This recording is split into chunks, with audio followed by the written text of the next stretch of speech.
Bienvenido a la charla La retórica, dequeísmo, dicción. En esta charla usted aprenderá qué es la retórica, qué es dequeísmo, qué es el antidequeísmo, qué es la buena dicción, qué son los acrónimos, qué son los neologismos, qué son las siglas y qué es galimatías. ¿Qué es en sí la retórica? El diccionario indica que retórica es el arte del bien decir, del bien hablar, de embellecer la expresión de los conceptos o de dar al lenguaje eficacia bastante para deleitar, persuadir o conmover. Para emplearla en nuestro diario vivir, se hace necesario conocer las reglas de la sintaxis o la forma de estructurar las combinaciones de palabras en unidades mayores. La retórica, dicen algunos, te da poder, hace que la persona que la posee influya en los demás.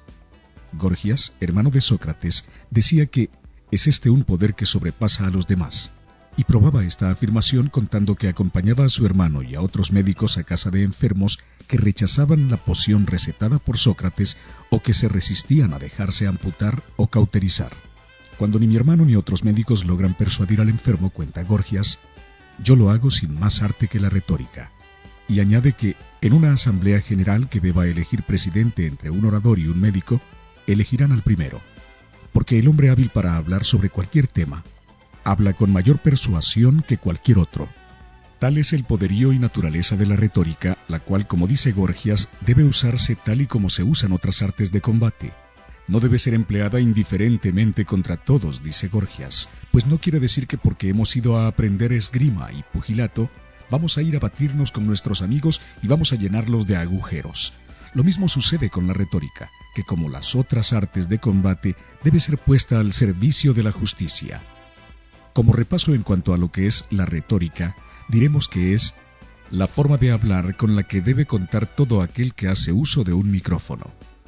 Es el arte del bien hablar, de embellecer la expresión de los conceptos o de dar eficacia bastante para deleitar, persuadir o conmover. Para hacer buen uso de la retórica debemos conocer las reglas de la sintaxis o la forma de estructurar combinaciones de palabras en unidades mayores. La poesía contiene retórica. Cuando el poeta se inspira, convierte un evento ordinario en algo extraordinario, gracias al uso de la retórica. A manera de ejercicio, descubra a qué hace referencia el siguiente poema que describe un encuentro y una experiencia sin igual. Además del rico léxico, este poema incluye analogía, narrativa, concepto, inicio, desarrollo y desenlace. A lo mejor descubra, si pone atención, que la retórica tiene ese mágico poder de los viejos alquimistas, pues convierte algo aparentemente sin valor en oro puro. Descubra de qué habla el poema. Nuestro encuentro fue perfecto. A través de mi ventana se dejaba ver la inmensa infinidad del universo. Tu cuerpo con lunares amorfos, fue excitante contemplarlo. La quietud de la noche y el frío misterioso, como silentes testigos, fueron el marco inefable de aquella experiencia sin igual. Te deslizabas con mágica suavidad y el resplandor de tu cuerpo encendido de belleza seguía la senda de un éxtasis sin parangón. Inexorable continuó tu caricia, y aunque mi deseo era el no perderte, me sentí impotente ante tu mágico desplazamiento.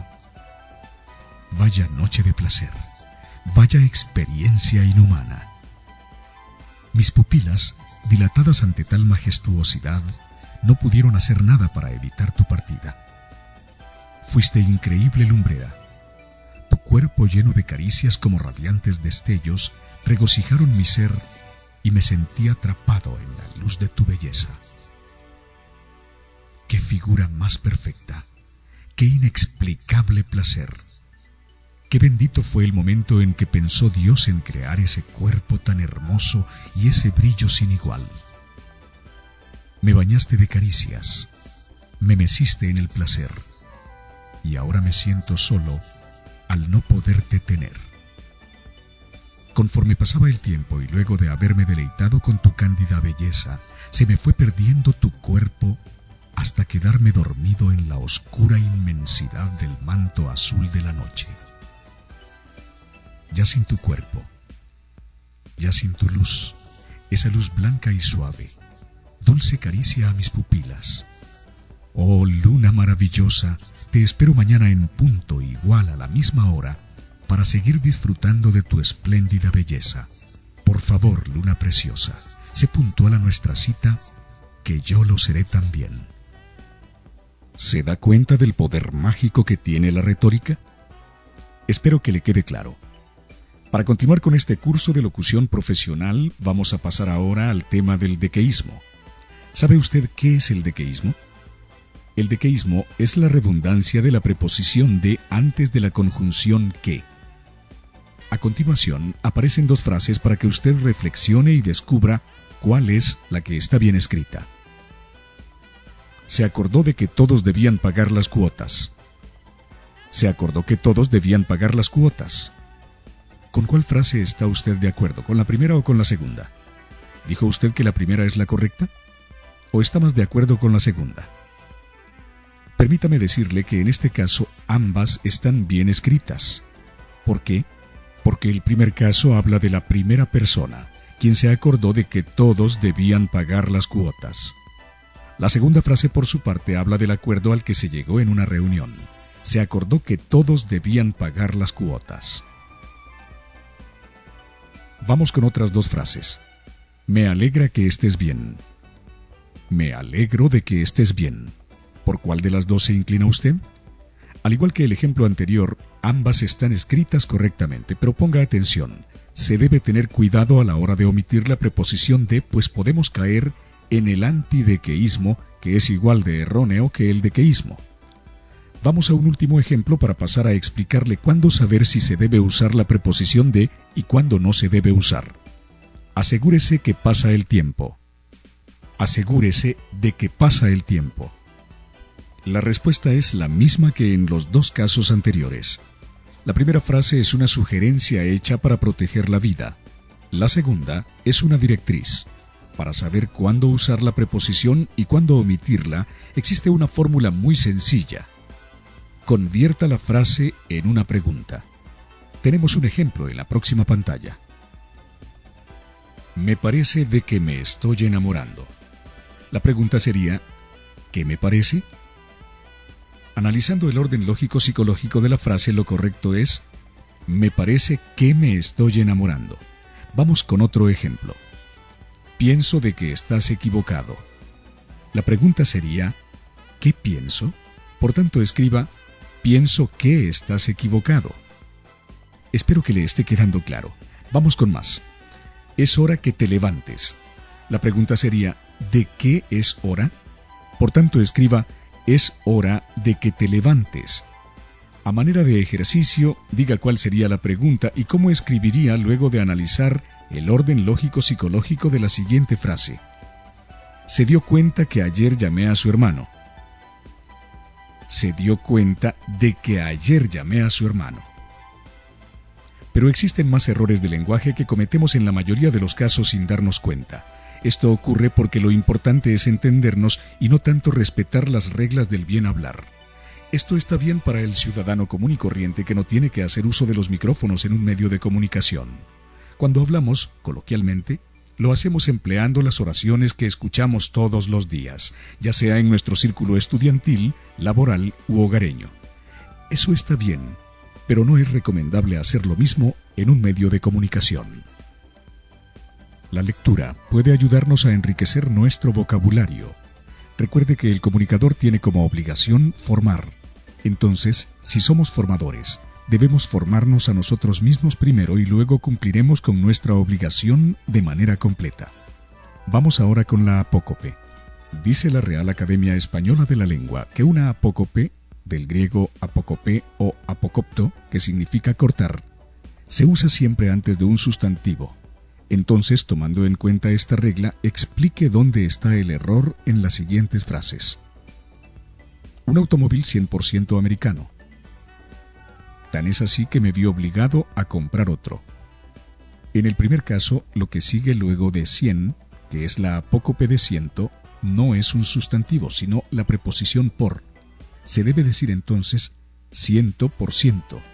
De la misma manera, en el segundo caso, lo que sigue a la apócope de tanto, que es tan, no es un sustantivo, sino un verbo, el verbo ser, por lo que lo correcto es escribir: tanto es así que me vi obligado a comprar otro. Usted conoce el signo que aparece en la esquina superior izquierda, ¿verdad? En efecto, es el signo de porcentaje y lo traemos a colación para explicar que en el caso de porcentajes nunca se les debe anteponer los artículos el ni un. Por ejemplo, en la frase el 20% de los pacientes mejora, no debería escribirse el 20. A algunos les parecerá disparatada esta afirmación, pero el argumento para debatir esa forma de hablar y escribir es el siguiente. 20 es un numeral plural, y el y un son singulares.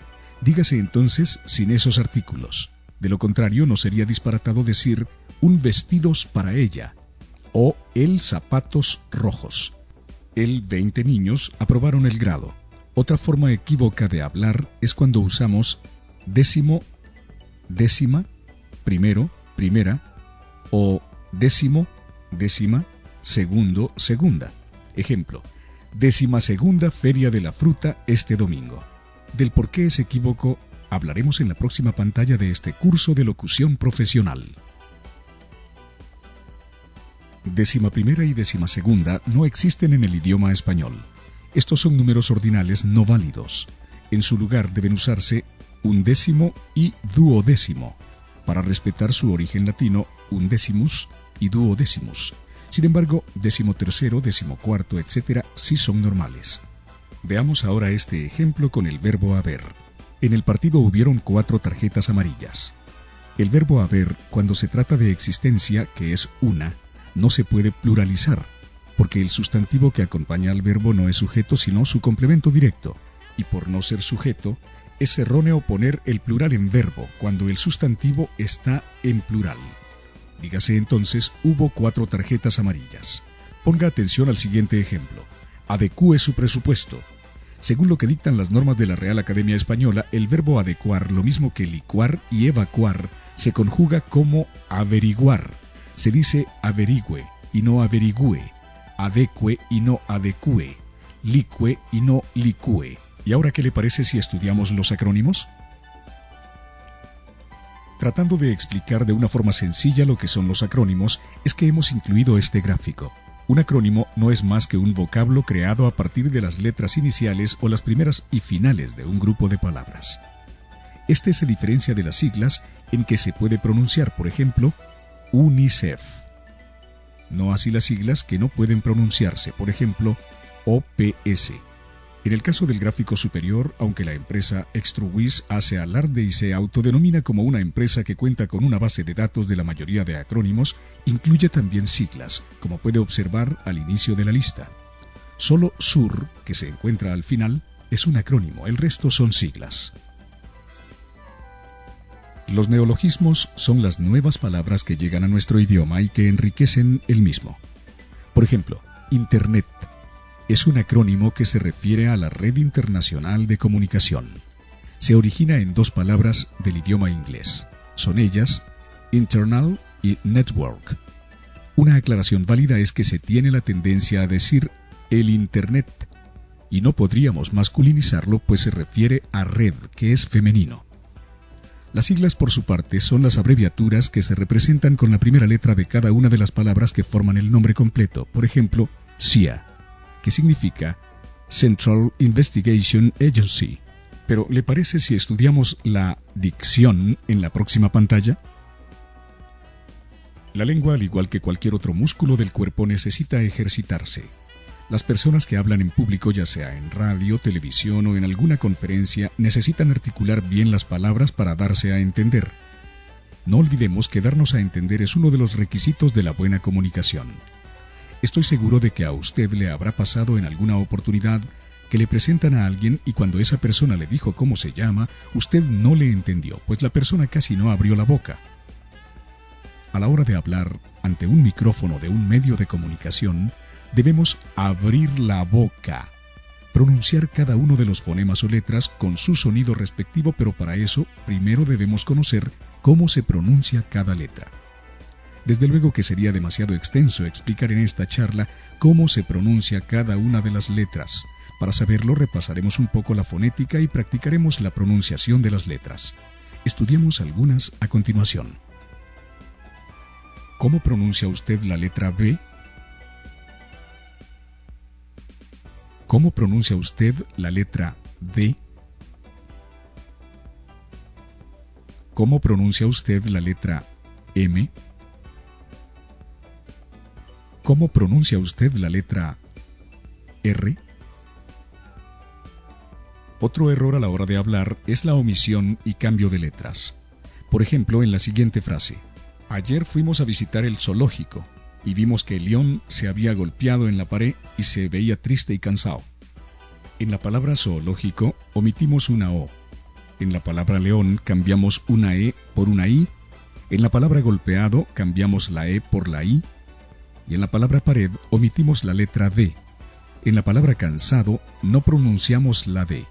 Y esto es solo una pequeña muestra de lo que la herencia fonética provoca en nosotros. ¿Qué es herencia fonética? La forma en que hemos crecido escuchando a nuestros padres, familiares y amigos pronunciar los diferentes fonemas. Mis padres lo pronuncian así, seguramente que es lo correcto. Una combinación de letras que es para algunos de difícil pronunciación es la B y la P intercaladas. Pronuncie la siguiente frase: la concepción fue obstruida por la obsoleta forma en que fue llevada a cabo, sabiéndose que era obvio y absolutamente cierto que no era un obsequio. Muchos tienen problemas con las palabras concepción, obstruida, obsoleta, obvio y absolutamente. Si usted es una de esas personas, practique su buena pronunciación y verá cómo mejora paulatinamente. ¿Le parece si pasamos ahora al tema de lo que es galimatías? Galimatías no es otra cosa que el lenguaje enredado y confuso. Se habla mucho y no se dice nada. Algo así como la forma en que hablaba Cantinflas. ¿Recuerda usted a ese cómico mexicano, verdad? Quien tenía en sus actuaciones una forma muy característica de hablar, pues hablaba y no decía nada. Entonces, cuide usted de no caer en eso. He aquí algunas de las expresiones de ese pintoresco personaje. Niños, ahora sí se les va a caer, ahora verán. Aquí tenemos primeramente al verbo del pluscuamperfecto del antebrazo atraía, o sea, yo atraía, tú atraías, él atraía. ¿Tú qué traes? Este último no. A ver, niños, ¿ustedes saben lo que es gramática? Se me hace que no lo saben. ¿Cómo lo van a saber si andan jugando ahí nomás al timbiriche y a las tripas de gato? Pero no importa, para eso estoy yo aquí, para decírselo. Mire, gramática es el arte o la ciencia, pues en esto no nos hemos puesto de acuerdo, que nos enseña a leer y escribir correctamente el idioma castellano. Pueblo que me escucha, aquí me tienen ante ustedes y ustedes delante de mí, y esta es una verdad que nadie podrá discutir. Y ahora me pregunto, ¿y por qué estoy aquí si podría estar en otra parte? Y enseguida encuentro contestación, porque soy muy rápido en todo. Estoy aquí porque no estoy en otra parte, y porque ustedes me llamaron, y si el pueblo me llama, el pueblo sabrá por qué lo hizo. Agradezco esos aplausos tan desnutridos, a la par que merecidos, que me incitan a seguir discursiando. ¿Cómo hemos aprendido, verdad? ¿Le parece si llevamos a cabo un pequeño ejercicio de preguntas cortas y respuestas rápidas para demostrar el conocimiento adquirido? Responda. ¿Qué es la retórica? ¿Qué es el dequeísmo? ¿Qué es el antidequeísmo? ¿Qué es la buena dicción? ¿Qué son los acrónimos? ¿Qué son los neologismos? ¿Qué son las siglas? ¿Qué es galimatías? Espero que haya respondido correctamente a estas 8 preguntas. Si no es así, haga un nuevo repaso a la teoría y vuelva a intentarlo. Recuerde que el que persevera triunfa. Le espero en la próxima lección y recuerde, el idioma castellano es con lo que el locutor trabaja todos los días. De ahí su importancia en manejarlo adecuadamente.